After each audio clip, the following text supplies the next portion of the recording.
අපි කතා කරන්න බලාපොරොත්තු වෙන්නේ වාහන ධාවනයේදී අපි පිළිපැදිය යුතු මාර්ග නීති සම්බන්ධයෙන්.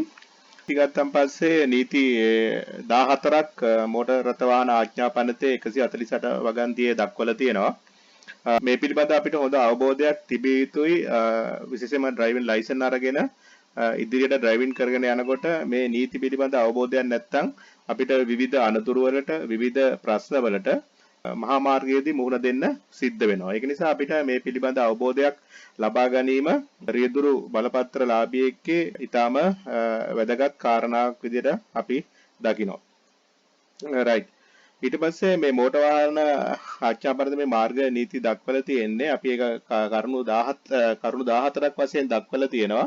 ඒ කියන්නේ අපි මේක වාහනයක් ධාවනය කරනකොට අපි ධාවනය කළ යුත්තේ කොහොමද කියන එක තමයි මේ කරුණු 14 දක්වලා තියෙන්නේ. ඒ කියන්නේ අපිට වාහනේ ඩ්‍රයිවිං ලයිසන් තිබ්බට වාහනය ධාවනය කරන ක්‍රම තියෙනවා. ඒ කියන්නේ යම්කිසි නීතිමය රාමුවක් තුල තමයි අපි වාහනය ධාවනය කරන්න ඕන කියන එක දැනගන්න ඕන. මේ නීතිමය රාමුව නොදැනගත්තන් පස්සේ විශේෂයෙන්ම අනතුරු වලට මුහුණ පාන්න වෙනවා. ඒ වගේම රියදුරන් අතර ප්‍රශ්න ඇති වෙනවා. අනතුරු වලට වඩා අපි දකිනවා රියදුරන් අතර ප්‍රශ්න ඇති වෙලා ගොඩාක් ගැටලු වලට මුහුණ පාන අවස්ථාව. සමාන මිනිමෙරුම් දක්වා මේක දිග්ගැස්සුණු අවස්ථා අපි දැකලා තියෙනවා. මොකද නීතිය පිළිබඳ අවබෝධයක් නොමැති කමින් දෙගොල්ල අතර නිතරම ගැටලු ප්‍රශ්න ඇති කරගන්නවා. ඒක නිසා අපිට නිතරම දකින්න ලැබෙන්නේ අනතුර සිදුවීමට වඩා අනතුරෙන් පස්සේ රියදුරන් අතර හා වාහනවල ගමන් කරපු පුද්ගලයන් අතර ඇති වෙන කෝලහල තත්ත්වයන් මත ජීවිතක්ෂයටපත් වෙන ප්‍රමාණය සහ රෝහල් ගත වෙන ප්‍රමාණය වැඩිවීමක් අපි දකින්න ලැබෙන නිසා මේව නොදැනගත්තොත් තමයි අපිට ගොඩාක් දුරට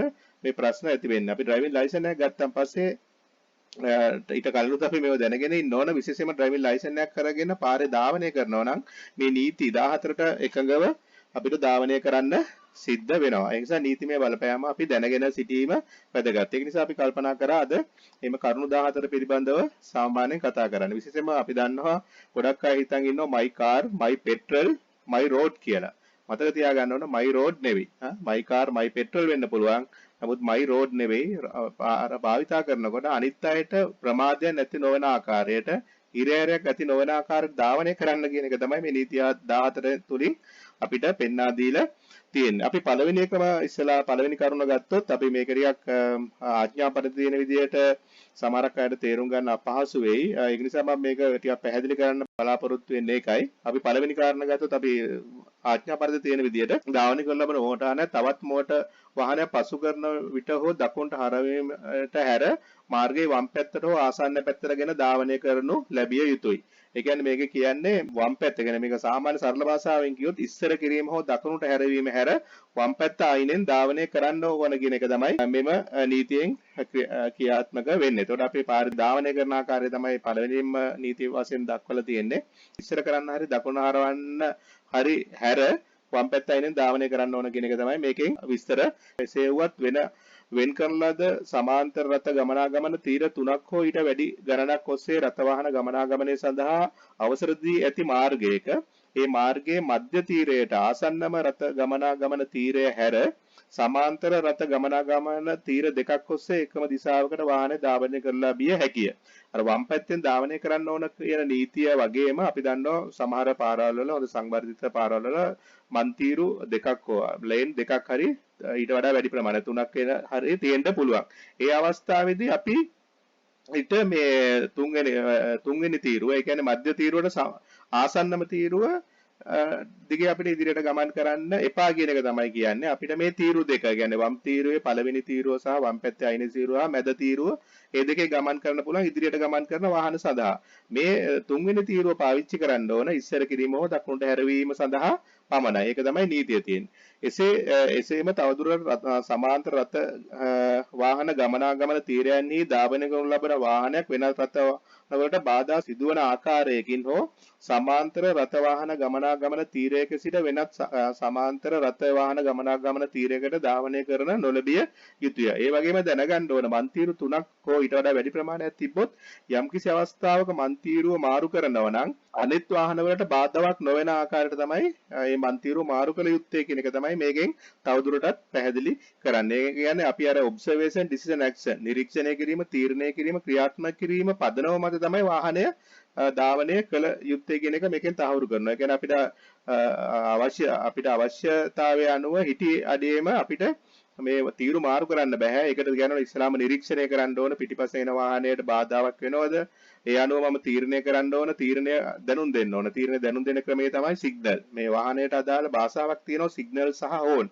ඒක අවශ්‍ය වෙලාවදී මේ භාෂාව පාවිච්චි කරන්න වෙනවා. ඒතකොට අපි ඉස්සර මේ මන් තීරුව මාරු කරනවා. සමහරට පළවෙනි තීරුවෙන් දෙවෙනි තීරුවට මාරු කරන්න පුළුවන්. නැත්නම් දෙවෙනි තීරුවෙන් වම් තීරුවට පළවෙනි තීරුවට යන්න පුළුවන්. ඒ යන හැම අවස්ථාවකම නිරීක්ෂණය කරලා ඊට පස්සේ තීරණය කරනවා. තීරණය පෙන්වන්න ඕන සිග්නල් මාර්ගයෙන් තීරණය කරලා ඊට පස්සේ තමයි ක්‍රියාත්මක කළ යුත්තේ. අදාළ තීරුවට ගත යුත්තේ එමයි කියන එක තමයි සඳහන් වෙන්නේ. එතකොට මේ දේවල් කරන්නේ නැතුව මේ මන් තීරු මාරු කරන්නත් එපා කියන එක තමයි තියෙන්නේ. එතකොට පළවෙනි තීරුවෙන් තියෙනවා ධාවනය කරන්නේ කොහොමද කියන එක පළවෙනි මේ නීති රසයේ අපිට පෙන්වලා දීලා තියෙනවා. ඔබ තවම ඩ්‍රයිවිං ලයිසන් ගත්තේ නැතිද? ලයිසන් අරගෙන තවම ඩ්‍රයිවිං කරන්නේ නැතිද?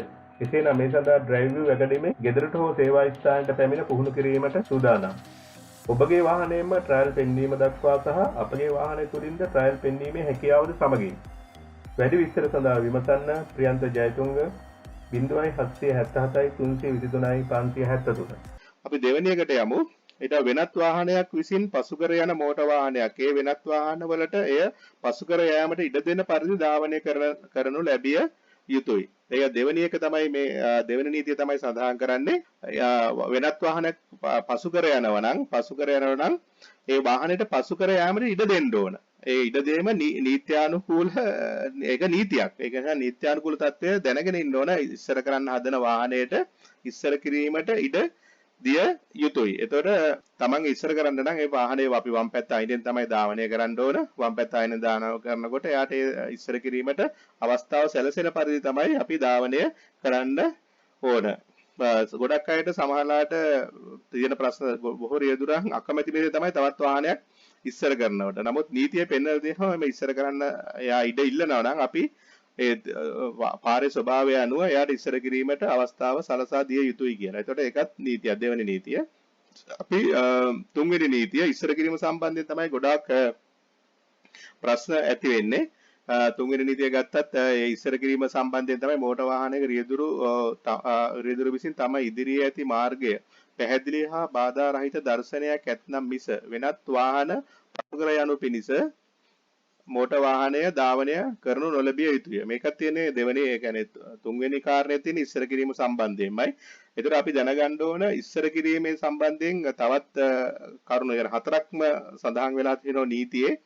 මේකට කරුණු හතරක් දක්වන්න හේතුව අපි දකිනවා. එකක් තමයි ඉස්සර කිරීමේදී තමයි ගොඩාක් අනතුරු බහුලව සිද්ධ වෙන්නේ. අනිත් එක තමයි ඉස්සර කිරීමේදී තමයි ගොඩාක් වැරදි සිද්ධ වෙන්නේ. වැරදි විදිහට ඉස්සර කරන්න ගිහිල්ලා වෙන ප්‍රශ්න තමයි අපි විශේෂයෙන්ම දකින්නේ. විශේෂයෙන්ම ඩබල් ලිරි කපාගෙන ඉස්සර කරන එක, සිංගල් ලිරි කපාගෙන ඉස්සර කරන එක. ඊට පස්සේ වංගුවල මේ වගේ පාර පැහැදිලි නැති වංගුවල ඉස්සර කරන එක. ඒ වගේම කඳු මුදුන් වල කඳු පැහැදිලි නැති තැන් තියෙන තැන් වලින් එතන ඉස්සර කිරීම කරන්න එපා කියන එක තමයි මෙතන කියන්නේ. ඒ කියන්නේ ළමයි ඉදිරියේ මාර්ගය පැහැදිලි. හොඳට පැහැදිලිව තියෙනවා නම් විතරයි අපි ඉස්සර කළ යුත්තේ. ඇත්තටම ඉස්සර කරනවා නම් අපි කියලා තියෙනවා අපි ඉස්සර කළ යුතුයමද කියලා තුන් සැරයක්වත් හිතන්න කියලා. අපි ඇත්තටම මෙතනින් අපි ඉස්සර කළ යුතුයමද? මොකද ඉස්සර කිරීමේදී අනතුරු සිදු වෙනවා නම් කියන්නේ Tamanට වැරදි කරලා දඩ වලට නියම වෙන්න දෙනවා නම් අපි තුන් සැරයක් නෙවෙයි ඊට වඩා වතාවක් හිතුවත් කමක් නැහැ. මොකද මෙතනදී අනතුරු සහ ඒ තමන්ගේ නීතිමය තත්වයන් දැනගෙන ඩ්‍රයිවිං කරන්න අවශ්‍ය නිසා මේ පිළිබඳ ලොකු අවධානයක් දැක්විය යුතුයි කියලා අපි හිතනවා. ඊට පස්සේ අපි හතරවෙනි නීතියට ගියොත් හතරවෙනි නීතිය තමයි ඒකත් ඉස්සර කිරීම සම්බන්ධයෙන්ම තියෙන නීතියක්. වෙනත් රථ වාහන පසු කර යන වාහනයක් ඒ වෙනත් වාහනය දකුණු පැත්තෙන් දකුණට නැඹුරුව යා යුතුයි. ඒ කියන්නේ අපිට ඉස්සර කරන්න ඕන නම් අපි ඉස්සර කළ යුත්තේ දකුණු පැත්තෙන්මයි. ඒ දකුණු පැත්තෙන්ම ඉස්සර කරත් ඒ වගේම හොඳ සැලකිල්ලෙන් තමයි ඉස්සර කරන්න යුත්තේ. අර ඔබ්සර්වේෂන් ඩිසිෂන් ඇක්ෂන් කියන ක්‍රියාදාමය මෙතනනොත් අනුගමනය කිරීම වැදගත් වෙනවා. ඊට අමතරව කියනවා මෙතනදී එසේ වුවද වාහනයක් හෝ දක්කාගෙනු ලබන හෝ එලවාගෙනු ලබන සතෙක් හෝ එම අවස්ථාවේදී සියලු අවස්ථානු කරුණු අනුව සාධාරණ ලෙස පෙනෙන ආරක්ෂිත පැත්ත වන්නා වූ පැත්තෙන් මෝටර වාහනය ඉක්මවා යා හැකිය නැතහොත් පසු කළ හැකිය. ඒ කියන්නේ යම්කිසි අවස්ථාවක ඉදිරියෙන් යන වාහනය ඒක දකුණට හරවීමට සංඥා යොදලා තියෙනවා නම් දකුණට හරවන්න යා උත්සාහ කරනවා කියලා අපිට ඇඟ වෙනවා නම් පාරේ යන්නේ ඒ අවස්ථාවේදී විතරක් අපිට වමෙන් ඉස්සර කරන්න පුළුවන්. يعني නැති හැම අවස්ථාවකම අපි දකුණෙන් තමයි ඉස්සර කළ යුත්තේ. එක අවස්ථාව තමයි ඉදිරියෙන් යන වාහනේ දකුණට හරවන්න සිග්නල් දාලා එහෙම නැත්නම් දකුණට යන වාහනේ සූදානමක් තියෙනවා කියලා අපිට තේරුනොත් අපිට වම් පැත්තෙන් ඉස්සර කිරීමේ ඒ අවස්ථාව විතරක් දීලා තියෙනවා. ඕගොල්ලෝ අපි දන්නවා වමෙන් ඉස්සර කරන්න කියන පස්සේ තමයි රුපියල් 25000ක දඩයක් නියම වෙලා තිබ්බා. නමුත් ඒකට තාම විවාදයන් තියෙනවා. ඒක තාම ක්‍රියාත්මක නුනත් ඒක දැඩිව බලපාන ප්‍රශ්නයක්. අනතුරු ගොඩාක් සිද්ධ වෙන්නේ මේ වැරදි විදියට ඉස්සර කරන්න ගිහිල්ලා. ඒ නිසා ඒකත් ඉස්සර කිරීම සම්බන්ධයෙන් තියෙන එකක්. අපි පස්වෙනි කාරණාවට ගියොත් පස්වෙනි කාරණාව සම්බන්ධයෙන්ුත් තියෙන්නේ ඉස්සර කිරීම සම්බන්ධයෙන් නයි. ඒතර ඉස්සර කිරීම සම්බන්ධයෙන් නීතිමය පසුබිම දිහා බැලුවත් වැඩි අවධානයක් ඒ සඳහා යොමු කරලා තියෙනවා. ඒ නිසා අපි ඉස්සර කිරීම කලින් කිව්වා වගේම ඉස්සර කරන්න නම් ඇත්තටම නිවැරදිව සිතා බලා නිරීක්ෂණය කරලා ඔබ්සර්වේෂන් තීරණය කරලා හරියට ක්‍රියාත්මක කළ යුතු එකක් තමයි ඉස්සර කිරීම. ඉතින් පස්වෙනි එක අපි ගත්තොත් විරුද්ධ දිශාවට ගමන් කරන යම් වාහනයකට බාධා වන යම් ආකාරයකින් එක දිශාවට ගමන් කරන වෙනත් වාහනයක පැත්තෙන් මෝටර වාහනය ධාවනය කිරීම හෝ පසු කර යාම නොකළ යුතුයි. ඒ කියන්නේ අපි වාහනයක් පාර ගත්තොත් පාර කොටස් දෙකකට දැන් විශේෂයෙන්ම ලංකාව වගේ රටවල අපි දැකලා තියෙනවා කොටස් දෙකකට බෙදලා තියෙනවා. කොටස් දෙකකට බෙදලා තියෙනවා මාර්ග සලකුණු ඔස්සේ මාර්ග දෙකකට බෙදලා තියෙනවා. ඒතර අපිට වෙන් කරලා තියෙනවා අපිට වම් පැත්තෙන් ධාවනය කිරීම තමයි ලංකාවේ නීතිය. වම් පැත්තෙන් ධාවනය කරනවා ඉදිරියෙන් එන වාහනය විරුද්ධ පැත්තට එන්නේ දකුණු පැත්තෙන්. ඒතර පාර දෙකට බෙදුවන් පස්සේ අපිට පාර දෙකට බෙදුණා එක කොටසක් වම් පැත්තට අනිත් කොටස දකුණු පැත්තෙන් එන වාහනවලට. ඒතර අපි දැනගන්න ඕන ඉස්සර කරනකොට සමහරවිට යන වාහනයක් ඉස්සර කරන්න පුළුවන් නතර කරලා තියෙන වාහනයක් ඉස්සර කරන්න පුළුවන් අපිට අයිති වම් පැත්ත දකුණෙන් එන වාහනවලට ඉඩ දීලා තමයි අපි ඉස්සර කළ යුත්තේ. ඒ කියන්නේ දකුණෙන් එන වාහනයට වේගයට බාධාවක් වෙන්නේ එමෙන්න ඒගොල්ලෝගේ දිශාව වෙනස් වෙන විදිහට අපිට ඉස්සර කරන්න බෑ. අපි අනිවාර්යයෙන්ම අපේ පැත්ත වම් පැත්ත ඉස්සරහින් එන අයට තමයි දකුණු පැත්ත වෙන් කරලා තියෙන්නේ. ඒගොල්ලෝට බාධාවක් ඇති නොවන ආකාරයට ඉස්සර කළ යුතුයි කියන එක තමයි මේකෙදි දක්වලා තියෙන්නේ. රයිට්. ඊට පස්සේ අපි 6 වෙනි කාරණාවට ගියොත් 6 වෙනි මාර්ග නීතිය මාර්ගයේ ඇති යම් වාහනවලට අවහිරවන යම් ආකාරයකින් මහා මාර්ගය හරහා යනු පිණිස හෝ මහා මාර්ගය හරහා යාම ආරම්භ කරනු පිණිස හෝ මහා මාර්ගයේ හරවනු පිණිස මෝටර වාහනයක් ධාවනය නොකළ යුතුය. ඒ කියන්නේ මේකේ පැහැදිලිව තියෙනවා මාර්ගයේ ඇති යම් වාහනවලට අවහිරවන යම් ආකාරයකින් මහා මාර්ගයක් හරහා යනු පිණිස හෝ මහා මාර්ගය හරහා යාම ආරම්භ කරනු පිණිස හෝ මහා මාර්ගයේ හරවනු පිණිස මෝටර වාහනය ධාවනය නොකළ යුතුය. ඒ කියන්නේ මේකේ නීතිය තමයි ඒ කියන්නේ අනවශ්‍ය ප්‍රමාදයන් ඇති වෙන්න බෑ වාහනයක. විශේෂයෙන්ම අපි දැනගන්න ඕන වාහනයක් කෙලවනකොට අනවශ්‍ය ප්‍රමාදයක් ඇති නොවන විදිහට වාහනේ හසුරවන්න. හරවන්න අපිට වෙන අවස්ථාව තමයි මෙතන දකුණට හැරවීමක් සම්බන්ධයෙන් තමයි සඳහන් වෙන්නේ. එතකොට අපිට දකුණට හරවන්න වෙනවා සමහර U-turn එකක් ගන්න වෙනවා. නැත්නම් ඉස්සර කිරීමේදී හරහා යාම කියන්නේ ඉස්සර කිරීම කරනකොට අනිත් වාහන වලට යම්කිසි බාධාවක් ඇති නොවන ආකාරයෙන් කටයුතු කළ යුතුයි කියන එක තමයි මේකේ සඳහන් වෙන්නේ. එතකොට අපි දැනගන්න ඕන අනිත් මාර්ගයේ අනිත් වාහන වලට බාධාවක් ඇති නොවන ආකාරයට මේ හරහා යාම කියන්නේ ඉස්සර කිරීම එහෙම නැත්නම් දකුණට හැරවීම සඳහා කටයුතු කළ යුතුයි කියලා තමයි මේකෙදි සඳහන් වෙන්නේ. ඊළඟ කාරණාවට ගියොත් අපි 7 වෙනි එකකේ තියෙන මාර්ගයක් නොවන යම් ස්ථානයක සිට මහා මාර්ගයකට හෝ මහා මාර්ගයේ සිට මහා මාර්ගයක් නොවන යම් ස්ථානයකට ගමන් කරන මෝටර වාහනයක් මහා මාර්ගයේ ඇති යම් වාහනයකට අවහිර වන යම් ආකාරයකින් ධාවනය නොකළ යුතුය. ඒ කියන්නේ මෙතනදී තියෙන ඇත්තටම වාහනයක් පාරට ගැනීම හා පාරෙන් නිවතට ගැනීම සම්බන්ධයෙන් නීතිය තමයි මෙතනින් සඳහන් කරලා තියෙන්නේ. සමහරලාට ඒක ගෙදර ඉඳලා එළියට ගන්න වෙන්න පුළුවන් නැත්නම් ඔෆිස් එකේ ඉඳලා එළියට ගන්න පුළුවන් නැත්නම් පාකින් එකකින් නැත්නම් වෙනත් සුපර් මාකට් එකකට ගිහිල්ලා එතනින් පාරකට දාන අවස්ථාවක් එන්න පුළුවන්. ඒ වගේම පාරෙන් ඒ වගේ තැනකට යන අවස්ථාවක් ගැන තමයි මෙතන සඳහන් කරලා තියෙන්නේ. එතකොට ඒ අවස්ථාවේ මහා මාර්ගයේ ගමන් කරන වාහනවලට කිසිම බාධාවක්, ඒ කියන්නේ ප්‍රමාදයක් ඇති නොවන ආකාරයට කටයුතු කරන්න කියලා තමයි මෙම නීතිය මගින් අවධාරණය කරලා තියෙන්නේ. රයිට්. ඊට පස්සේ අපි 8 වෙනි කාරණාට යමු. 8 වෙනි නීතියේ තියෙන්නේ යම් මාර්ගයක සිට වෙනත් යම් මාර්ගයකට ගමන් කරන මෝටර වාහනයක් ඒ වෙනත් මාර්ගයේ ඇති යම් වාහනයකට අවහිර වන යම් ආකාරයෙන් ධාවනය නොකළ යුතුය. එතකොට මේකෙදි සඳහන් වෙන්නේ අතුරු පාරක් සම්බන්ධයෙන්. අපි දන්නවා මෙතනදී අතුරු පාරකට එතන වමට හෝ දකුණට හැරවීම සම්බන්ධයෙන් තමයි තියෙන්නේ. ප්‍රධාන පාරකින් ගිහිලා තවත් පාරකට යනවා නම් හරවන්න හදන මාර්ගයේ යන වාහනවලට කිසිම බාධාවක් ඇති නොවන ආකාරයට තමයි අපි හැරවිය යුත්තේ. අපි දැකලා තියෙන ගොඩක් වාහන ආපු ගමන් ඒ පාරට හරවන්න හදනවා. ඒක ඇත්තට වැරදි. ඉස්සලාම පාර ළඟට ඇවිල්ලා ඒ පාරේ වාහන එනවද කියලා බලලා ඒ වාහනේ එන වාහන වලට බාධාවක් ඇති නොවන ආකාරයට සමහරවිට අපි ඒ වාහනේ යනකන් අතර කරන් ඉන්න වෙනවා. ඒ වාහනේ ගියන් පස්සේ තමයි සමහරට ඒ පාරට ඇතුල් කරන්න ඕන. ඒ නිසා ඒක නීතියක්. අපි ඒක බලලා අතුරු පාරකට හෝ වෙනත් පාරකට දානවා නම් ඒ පාරේ යන වාහනේට බාධාවක් නොවන ආකාරයට අපි වාහනය ධාවනය කරන්න කියන තමයි එම නීතියෙන් සඳහන් වෙන්නේ. අපි ඊළඟ එකට ගියොත් 9 වෙනි නීතිය මාර්ග දෙකක් හෝ වැඩි ගණනක් ඡේදනයේදී ප්‍රධාන මාර්ගයක් ලෙස 150 වන වගන්තිය යටතේ වූ දැන්වීමක් මගින් ප්‍රකාශිත හා අඟවනු ලබන මහා මාර්ගයට හානිවන හෝ ඒ හරහා ගමන් කරන මෝටර වාහනයක් ඒ මාර්ගයේ ඇති යම් වාහනයකට අවහිර වන යම් ආකාරයකින් ධාවනය නොකළ යුතුය. ඒ කියන්නේ මෙතනදී සඳහන් කරන්නේ ප්‍රධාන පාරක්. අපි දන්නවා පාරවල් යම් මාර්ග කීපයක් තියෙනවා. 150 වන වගන්තියේ ප්‍රධාන පාරක් ලෙස සඳහන් කරනවා කියලා කියන්නේ අපි දන්නවා එතන 150 වන ඡේදයේදී දක්වන ක්‍රමය තමයි ස්ටොප් කියන බෝඩ් එකක් අනිත් මාර්ගයක තියෙන්න පුළුවන්. ඒ කියන්නේ නතර කරන්න කියන එක තියෙනවා. අනිත් එක මාර්ගය ඉදිරියෙන් මාර්ගය ඉඩ දෙනු කියන අනතුරු ඇඟීමේ සංඥාවක් තියෙනවා නම් ඒක ඉදිරියෙන් තියෙන මාර්ගය ප්‍රධාන මාර්ගයක් කියලා අඟවන ක්‍රමයක්. ඒ වගේ මාර්ග සලකුණු වලින් පේනවා. මාර්ග සලකුණු වලින් දක්වලා තියෙනවා සමහර ලාවට ප්‍රධාන මාර්ගයේ අතුරු මාර්ගයක න ප්‍රධාන මාර්ගයට දාන්න කලින් අර හරහා ඇඳලා තියෙන ඩබල් ඉරි. ඒ කියන්නේ ඉරි දෙකක් ගහපු නතර අනිවාර්යෙන් නතර කර යුතුයි කියන එක තියෙනවා. අනිත් ඒම කඩ ඉරි වලින් තියෙනවා.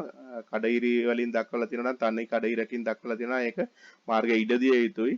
එන මාර්ගය ඉදදීම සඳහා ඉරි දෙකක් තියෙනවා මාර්ගය ඉදදීම සඳහා නතර කළ යුතුයි. එහෙම නැත්නම් නතර කළ යුතුයි කියන්නේ නතර කරලා බලලා යන්න කියන එක තමයි ඒකදී අදහස් කරන්නේ. එතකොට මේ මාර්ගය හරහා ගමන් කරනකොට ප්‍රධාන මාර්ගයේ ගමන් කරන වාහන වලට කිසිම බාධාවක් ඇති නොවන. ඒ කියන්නේ වේගයට හා ඒගොල්ලෝ දිශා වෙනස් නොවන ආකාරයට මේ මාර්ගය හරහා ගමන් කිරීම කරන්න ඕන කියන එක තමයි මෙම 9 වෙනි නීතියෙන් සඳහන් කරන්නේ. ප්‍රධාන පාරක් ක්‍රොස් කරන විදිය. ඊට පස්සේ අපි 10 වෙනි නීතියට ගත්තොත් ඒකේ තියෙනවා එකම වේලාවකදී විරුද්ධ දිශාවලට මහා මාර්ග දෙකක් හෝ වැඩි ගණනක් ඡේදනයට මෝටර වාහන දෙකක් හෝ වැඩි ගණනක් ළඟාවන්නා වූ හෝ පැමිණෙන්නා වූ සහ ඡේදනයේ එකම කොටස ඔස්සේ ධාවනය කිරීමේ අදහස රියදුරන් දෙදෙනෙකුගෙන් වැඩි ගණනක් විසින් අඟවන්නා වූ අවස්ථාවක් එවිට පොලිස් නිලධාරියෙකු විසින් හෝ ආලෝක සංඥා මගින් හෝ 150 වන වගන්තිය යටතේ දැන්වීමක් මගින් හෝ පාලනය කරනු ලබන්නේ නම් දකුණු පැත්තෙන් හෝ එහා පැත්තෙන් පැමිණෙන වෙනත් යම් මෝටර වාහනයක් එම ස්ථානයේ පසු කර යන තෙක් ඡේදනය වන ප්‍රදේශයේ ඒ කොටස ඔස්සේ කිසිම මෝටර වාහනයක් ධාවනය නොකළ යුතුය. මේකදී ඇත්තටම කියන්නේ රවුන්ඩ් අබවුට් එක නීතිය ගැන තමයි මෙතනදී සඳහන් කරන්නේ. මේක ගොඩාක් විස්තර අනුව සඳහන් කරත් තියෙන්නේ රවුන්ඩ් අබවුට් එක නීතිය මොකක්ද කියන එක. අපි දන්නවා රවුන්ඩ් අබවුට් එක නීතිය තමයි එකම අවස්ථාවේ වාහන දෙකක් එතන පාර හරහා යෑමට ආවොත් අපි දකුණු පැත්තෙන් එන වාහනයට ප්‍රමුඛතාවය දිය යුතුයි කියන එක තමයි මෙම නීතියෙන් කියන්නේ. රවුන්ඩ් අබවුට් නීතිය දකුණු පැත්තෙන් එන වාහනයට ප්‍රමුඛතාවය දිය යුතුයි. ඒ වුණත් අපි දන්නවා අපිට මාර්ග සංඥා හා සලකුණු වල ඉස්ලාම සජීවී එකක් තමයි පොලිස් නිලධාරිය කියන එක.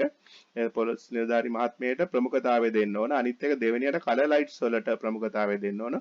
තුන්වෙනියට තමයි මාර්ග සංඥා හා සලකුණු වලට ප්‍රමුඛතාවය දිය යුත්තේ. ඒ අවස්ථාවකදී ඇරෙන්නේ මාර්ග සංඥා හා සලකුණු නැති අවස්ථාවකදී අපි දන්නවා නීතියෙන් අපිට කියලා දෙනවා දකුණු පැත්තෙන් එන වාහනයට ප්‍රමුඛතාවය දිය යුතුයි කියලා. ඒතකොට එකම අවස්ථාවේ ආවන අපි හිතමු ඊට වාහනයක් එතන නැත්තම් අපි වාහනයක් එනකන් ඉන්න ඕනේ නැහැ. එකම අවස්ථාවේ ආවන වාහන දෙකක් ඒ රවුන්ඩ් අබවුට් දෙකට දකුණු පැත්තෙන් ආපු වාහනයට ප්‍රමුඛතාවය දීලා අපි දෙවෙනි අවස්ථාව ගැනීමට කටයුතු කරන්න කියන එක තමයි මෙම නීතියෙන් කියන්නේ.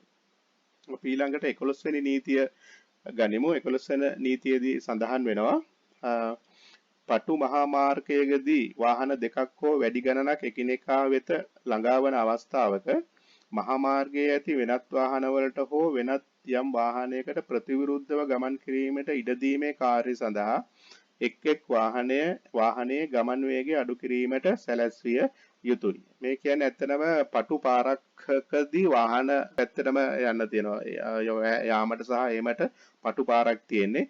ඒ සමහරට ඉඩ මදි වෙන්න පුළුවන් අවස්ථාවකදී රියදුරු මහත්තුරුන් දෙදෙනා කටයුතු කළ යුතු ආකාරය තමයි මෙම 11 වෙනි නීතියෙන් සඳහන් කරලා තියෙන්නේ. අපි දන්නවා කන්දක වගේ නම් කන්දකදී නම් කන්දෙන් නගින එක්කෙනාට තමයි සාමාන්‍යයෙන් අපහසු වාහනයක් අසුරව ගන්න. නිසා කන්දෙන් එන එක්කෙනාට ප්‍රමුඛතාවය දෙන්න ඕන කියලා සාමාන්‍යයෙන් නීතියක් නෙවෙයි සාමාන්‍ය විවහාරයේ පවතින රීතියක් විදිහට අපි ඒතර කන්ද නගින පුද්ගලයාට එන්න ඉඩ දීලා අපිට වාහනේ ධාවනය කරන්න ඕන. නතර කරන්න වෙන්න පුළුවන් දෙන්නටම. එහෙම නැත්නම් එක්කෙනෙකුට සමහර රිවර්ස් කරලා ඉඩ දෙන්න වෙනවා. අන්න ඒ වෙලාවේ නීතිමය තත්ත්වයක් පෙන්වලා දීලා තියෙනවා. එම දෙන්නම ඒ සඳහා කටයුතු කරන්න ඕන කියන එක මේකේ මේ නීතිය මාගේ පෙන්වලා දීලා තියෙනවා. අපි දන්නවා විශේෂයෙන්ම කන්දක් නගිනකොට වාහනයක අපි පහුවෙන ප්‍රදේශ පිළිබඳ අවබෝධයෙන් යන්න ඕන කියලා සාමාන්‍ය රියදුරු දැනගත යුතු කාරණාවක් වෙනවා. හේතුව මොකද අපිට ඉස්සරහට යද්දි හදිසියාරේ ඉදිරියෙන් එන වාහනයට ඉඩ ගන්න නැති දුනොත් අපිට රිවර්ස් කරලා හරි ගන්න ඒ අවස්ථානුකූලව කවුද කරන්න ඕන කියන එක තීරණය කරන්න ඕන රියදුරු මහතුන් දෙදෙනාගේ අවබෝධය හා බුද්ධිය අනුව. ඒ අනුව සමහරලාට අපි ඉස්සරහට ධාවනය කරද්දී පිටිපස්ස පහුවෙන ප්‍රදේශ පිළිබඳ අවබෝධයෙන් යන්න ඕන. හදිසියාරේ රිවර්ස් කරන්න ඕනොත් අපිට ඒ රිවර්ස් කරලා සමහරලාට ඉඩ දෙන්න වෙනවා. ඒකත් නීතිමය අවශ්‍යතාවයක් කියලා මේකේ සඳහන් කරලා තියෙනවා. ඊට පස්සේ 12 වෙනි නීතියට අපි ඊළඟ එකට යමු. 12 වෙනි එක තමයි රාජකාරියේ නිරත පොලිස් නිලධාරියෙකු විසින් අන්‍යාකාරයෙන් විධානය කරනු ලැබුවොත් මිස යම් මාර්ගයක සිට වෙනත් යම් මාර්ගයක වමට හරවන මෝටර වාහනයක් මාර්ගයේ වම් අයිනට හැකිතාක් ආසන්නව තබාගත යුතුයි. අන්න මෙතනත් ඒතර මේ නීතියෙන් කියනවා වමට හරවන නම් කොහොමද හරවන්න ඕන කියලා. ඒ නිසා එතනත් නීතියක් තියෙනවා. يعني වාහනය හසුරවන විදිය තමයි මෙතනදී සඳහන් කරන්නේ. වමට හරවනවා නම් වම් පැත්තට බරවයි. කියන්නේ වම් පැත්තෙන් මෙතන මේ රූප සටහනෙන් උනත් පෙන්වලා තියෙන වම් පැත්තේ මේ બ્લોක් කරලා කියන්නේ තවත් කෙනෙකුට යන්න බැරි වෙන විදිහට පුළුවන් තරම් පාර අයිනේ වාහනේ ගන්න ඕනේ. කියන්නේ අනිත් වාහන වලට කියන්නේ පාර ඉඩ තියෙන විදිහට තමයි මෙතනද කියන්නේ. කියන්නේ අනවශ්‍ය ප්‍රමාදයන් ඇති නොවන විදිහට කටයුතු කරන විදිහට තමයි මේ නීතිමය තත්ත්වයන් සකස් කරලා තියෙන්නේ. රයිට්. අපි ඊළඟ කාරණාවට යමු 13 වෙනි එක. යම් මාර්ගයක සිට වෙනත් යම් මහා මාර්ගයකට දකුණට හරවන මෝටර වාහනයක් පළවෙනිම ධාවනය කිරීමෙන් පැදවීමෙන් හෝ තල්ලු කිරීමෙන් මාර්ගයේ මැදට හැකිතාක් සමාන්තර වන ලෙස හැසිරවීම සඳහා තත්වයකට පත් කළ යුතුය. ඒ වෙලාවදීම රියදුරු විසින් දකුණු හැරවීමේ තම අදහස සංඥා කළ යුතුය. මහා මාර්ග දෙකෙහි ඡේදනයේ මැදට ආසන්න විය යුතු හැරවීමේ ලක්ෂණ ළඟා වූ විට ඉදිරියෙන් පැමිණෙන්නා වූ රථ වාහන වලින් තම ධාවන මඟ පැහැදිලි බව නිශ්චිත කරගෙන ඒ වෙනත් මහා මාර්ගයේ දකුණට හැසිරවීමේ සම්පූර්ණ කිරීමට කටයුතු කළ යුතුය. ඉහත සඳහන් ඡේදනයේ යම්කිසි ව්‍යුහයක් ඇති අවස්ථාවක පොලිස් නිලධාරියෙකු විසින් අන්‍යාකාරයෙන් නියම කරන ලැබුවේ නම් මිස මේ මෝටර වාහනයේ දකුණු පැත්තට ඒ ව්‍යුහය තබා ගන්න හැරවීම සම්පූර්ණ කළ යුතුය. මේකේ තියෙන දකුණට හැරවීම සම්බන්ධයෙන් තියෙන්නේ දකුණට හරවනකොට උතරම අපි නීතියේ තියෙන දකුණට හරවන්නේ කොහොමද කියන එක. අපි ආවට ගියාට හරවන්න බෑ කියන එක මේ නීතියේ හොඳටම සඳහන් වෙනවා. අපි දකුණට හරවන්න නම් ඉස්සලා මීටර් 100ක් 150ක් 200ක් වගේ ඇතුළත අපි තීරණය කරන්න ඕන වාහනේ දකුණට හරවන කියන. කියන්නේ පාර පිළිබඳ අවබෝධය රිදුරාට තිබිය යුතුයි. ඒ අවස්ථාවේදී ඔහු අර ඔබ්සර්වේෂන් ඩිසිෂන් ඇක්ෂන් කියන එක මෙතනදිත් වැදගත් වෙනවා. නිරීක්ෂණය කිරීම, තීරණය කිරීම, ක්‍රියාත්මක කිරීම කියන. ඒක නිරීක්ෂණය කරන්න ඕන මම දකුණට ගන්න කලින් දකුණු කණ්ණාඩිය බලලා ඉස්සලාම මධ්‍ය තීරුවට අරගෙන ගිහිල්ලා ඒතර අනිවාර්යයෙන්ම එතනදී හරවන තැන ලක්ෂයට ආපුවාම අපි නතර කරන්න ඕන. නතර කරන්න නැතුව කියන්නේ අපිට දකුණට හරවන්න බෑ ඒ ආපු වේගයෙන්ම. එතනදී විශේෂයෙන්ම දැනගන්න ඕන අපි දකුණට සිග්නල් දාන්න හේතු කාරණා හතරක් තියෙනවා. එකක් තමයි ආරම්භ කරන්න අපි වාහන ගමන ආරම්භ කරන්න දකුණට සිග්නල් දානවා. දකුණට හැරවීමට සිග්නල් දානවා. ඉස්සර කිරීමට සිග්නල් දානවා. අනිත් එක මන්තිරු මාර්ග කිරීම සඳහා මේ දකුණු සිග්නල් එක පාවිච්චි කරනවා. එතකොට දකුණට හැරවීමේ විශේෂත්වය අපි දැනගන්න ඕන. දකුණට හරවන වාහනයක් අනිවාර්යයෙන්ම නතර කළ යුතුයි. නැතුව හරවන්න බෑ. ගොඩක් අය අපි දැකලා තියෙනවා සිග්නල් දාපු ගමන්ම දකුණට හරවන්න යනවා. ඒක සම්පූර්ණ වැරදි ක්‍රියාමාර්ගයක්. මොකද දකුණට සිග්නල් දාන හේතු හතරක් තියෙනවා නම් පිටිපස්සෙන් එන රියදුරා සමහරලාට අවබෝධයක් නැති වෙන්න පුළුවන් මොකක් සඳහා මේ දකුණු සිග්නල් එක මේ අවස්ථාවේදී පාවිච්චි කරනවද කියලා. ඒකට අපි අවබෝධ කරගන්න ඕන නතර කරොත් තමයි එයා දකුණට හරවන්නේ කියලා. ඒතර එම දකුණට හරවන රියදුරා අනිවාර්යයෙන්ම නතර කරලා ඉදිරියෙන් එන වාහන වලට සහ පිටුපස්සෙන් එන වාහන වලට බාධාවක් නොවන ආකාරයෙන් දකුණට හැරවීම සම්පූර්ණ කළ යුතුයි කියලා තමයි මෙතනදී සඳහන් කරන්නේ. එතකොට ඒක ඊටාම වැදගත් වෙනවා ඒ දකුණට හැරවීම සම්බන්ධයෙන් තියෙන නීතිය පිළිබඳ අවබෝධයක් ලබා තිබීම. අපි ඊළඟ කාරණාට ගියොත් 14 වෙනි කාරණාව යම් ස්ථානයක සිට මාර්ගයකට මෝටර වාහනයක් නැවතීම සඳහා ඉරි පාට කර ඇති තැනක ඒ මාර්ගයට ඇතුළු වීමට පෙර නවත්වනු ලැබිය යුතුය. මේක 14 වෙනි කාරණේදී කියන්නේ අපි මාර්ග සලකුණු පිළිබඳ අවධානය යොමු කරමින් රථ වාහන ධාවනය කළ යුතුයි කියන එක මේක හොඳට පැහැදිලිව සඳහන් වෙනවා.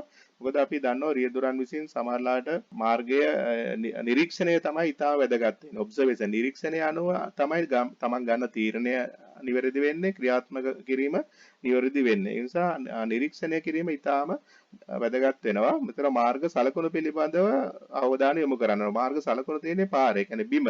අපි ඉදිරිය බැලුවා සමහරක් අය බිම හරියට බලන්නේ නැහැ.